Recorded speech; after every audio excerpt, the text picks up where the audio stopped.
Future value of an annuity.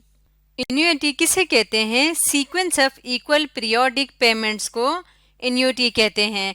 मिसाल के तौर पे आप डिसाइड करते हैं कि आपने बैंक में पैसे सेव करना है और हर एक महीने के बाद आप 1,000 रुपये बैंक में डाल देते हैं, तो वो क्या है? Sequence of equal periodic payment, यानी हर एक महीने के बाद, इक्वल पीरियड के बाद आप एक फिक्स अमाउंट बैंक में जमा कर देते हैं, उसको क्या कहते हैं? एन्युइटी कहते हैं। तो फ्यूचर वैल्यू ऑफ एन्युइटी से मुराद, जब आप इस तरह से पैसे जमा करते रहेंगे तो मिसाल के तौर पे हम मालूम कर सकते हैं कि 10 इयर्स बाद वो बैंक में जमा होके कितना अमाउंट बन जाएगा, तो वो क्या कहलाएगा? Future value. इस लेवल पे हम ऑर्डिनरी एन्युइटी के बारे में बात करेंगे। तो ऑर्डिनरी एन्युइटी क्या है? Payment made at the end of every period. Her period के एंड पे जो पेमेंट की जाती है उसको क्या कहेंगे? वो ऑर्डिनरी एन्युइटी होता है। यानी कि जब आप कहते हैं कि हर एक महीने बाद मैंने 1,000 रुपये जमा करवाना है, तो इसका मतलब ये कि जब एक महीना कंप्लीट होगा तो उसके बाद जो पेमेंट करेंगे वो क्या कहलाएगा? Ordinary annuity.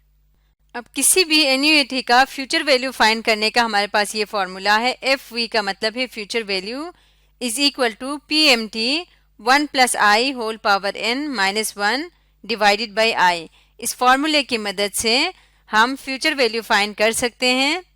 तो इस फॉर्मूले में पी एम टी से मुराद है पीरियोडिक पेमेंट, यानी आप एक फिक्स अरसे बाद एक फिक्स पेमेंट जमा करवा देते हैं, उसको क्या कहेंगे? पी एम टी, यानी पीरियोडिक पेमेंट। इसी तरह से I क्या है? रेट पर पीरियड। N है नंबर ऑफ पेमेंट्स और FV का मतलब है फ्यूचर वैल्यू।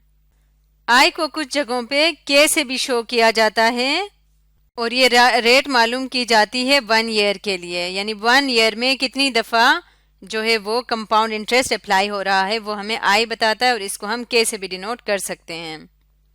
अब इस फॉर्मूले को एक एग्जाम्पल की मदद से समझते हैं। ये क्वेश्चन है, फाइंड एफ वी यानी कि future value if I is equal to 0.085, PMT is $2,000 and N is equal to 20। तो सबसे पहले ये समझते हैं एफ वी से मुराद क्या है? फ्यूचर वैल्यू, ये हमने फाइंड करना है। आई की वैल्यू जो कि है इंटरेस्ट रेट पर पीरियड, वो हमें गिवन है। इसी तरह पीएमटी जो कि है पीरियोडिक पेमेंट, वो भी हमें गिवन है और एन वो भी गिवन है। एन क्या है? Number of payments. अब हम इस फॉर्मूले में वैल्यूज को पुट करते हैं। F V is equal to PMT की वैल्यू है 2,000, 1 + i है 0.085 और इसकी पावर n है 20 -1 ओवर i है 0.085। अब इसको सिंप्लीफाई करते हैं, ये आ जाएगा 2,000 एज इट इज आ जाएगा।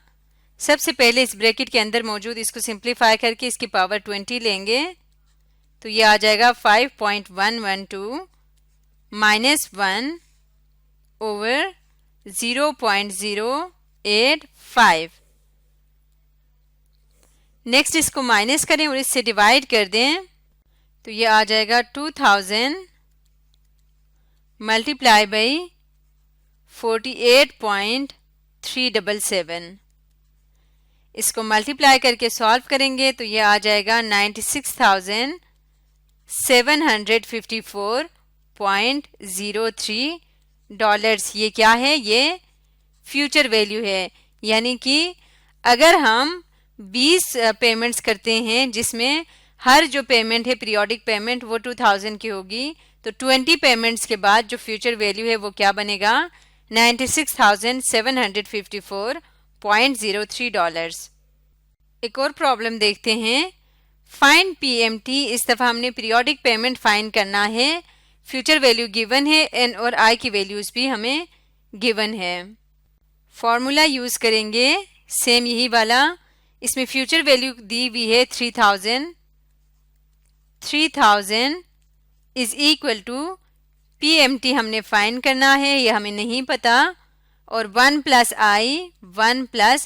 i है 0.02 होल पावर n की वैल्यू गिवन है 20 होल पावर 20 ओवर i की वैल्यू है 0.02। सॉरी, यहाँ पे -1 भी है जो कि मैं लिखना भूल गई हूँ, तो यहाँ आ जाएगा -1। अब इसको सिंप्लीफाई करेंगे PMT और यहाँ पे इसको प्लस करेंगे तो ये आ जाएगा 1.02, इसकी पावर 20 लेंगे तो ये आ जाएगा 1.486 माइनस 1 ओवर 0.02। इसको सिंप्लीफाई करेंगे, ये आ जाएगा PMT और इस पूरे का सिंप्लीफिकेशन के बाद आ जाएगा 24.297। अब इसको इक्वेशन की दूसरी तरफ ले जाएंगे तो यहाँ से PMT की वैल्यू आ जाएगी PMT is equal to 3000 over 24.297।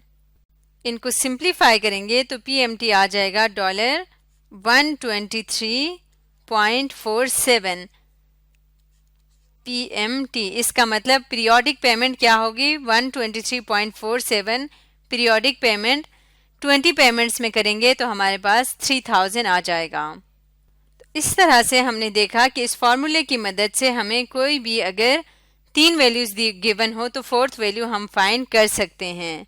आज की वीडियो में हमने देखा future value of an annuity के बारे में।